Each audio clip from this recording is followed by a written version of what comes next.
Un homme à l'honneur, je vous le disais également en titre, un homme à l'honneur à l'occasion de ce 22 mai, c'est l'historien Armand Nicolas qui a beaucoup œuvré pour l'instauration de cette commémoration. Il a participé à un DVD qui témoigne de ce combat, un DVD concocté par l'association Nécessité du réalisateur Jonas Jocelyn Catan, le reportage d'Henri Viana.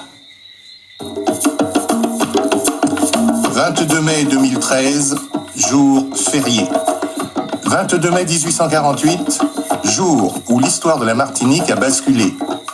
Ce jour-là, plusieurs centaines d'esclaves brisent leurs chaînes et s'autoproclament libres. Néanmoins, la reconnaissance véritable de cette date par les pouvoirs publics ne s'est pas faite sans difficulté, mais au prix d'une âpre lutte initiée par un homme debout, Armand Nicolas, historien, enseignant de profession, qui publie en 1960 une brochure décisive, La révolution anti-esclavagiste de mai 1848 à la Martinique.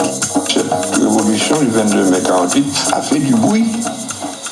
Elle a fait du bruit, c'est à partir de ce moment-là que va commencer un véritable mouvement d'opinion en faveur du 22 mai comme élément déterminant de l'abolition de l'esclavage. Ce témoignage d'Armand Nicolas est issu d'un DVD intitulé 1848, le 22 mai retrouvé. À l'origine de ce document audiovisuel, Jonas Jocelyn Catan, producteur vidéographique et réalisateur.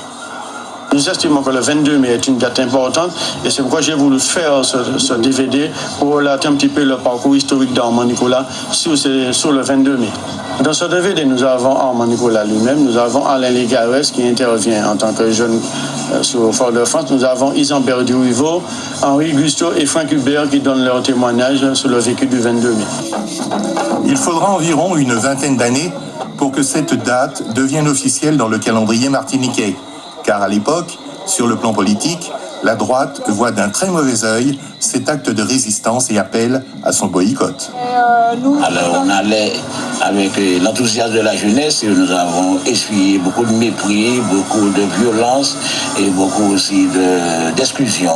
Depuis qu'Armand Nicolas avait sorti cette date, que j'avais compris, et d'autres plus âgés m'avaient fait comprendre que nous étions des humains, des hommes, et nous avons une identité, une culture, une langue, une histoire. Alors tout ça a explosé dans ma tête et puis j'ai toujours pris le 22 mai comme une date, mais pas une date inscrite sur un calendrier. C'est plus que ça. C'est quelque chose, c'est un symbole, c'est une force. Naturellement, chacun dispose du 22 mai à sa convenance. Certains marchent, dansent et jouent du tambour ou participent à des manifestations pour ne pas oublier. Quant aux autres, ils vont à la plage ou restent tout simplement chez eux.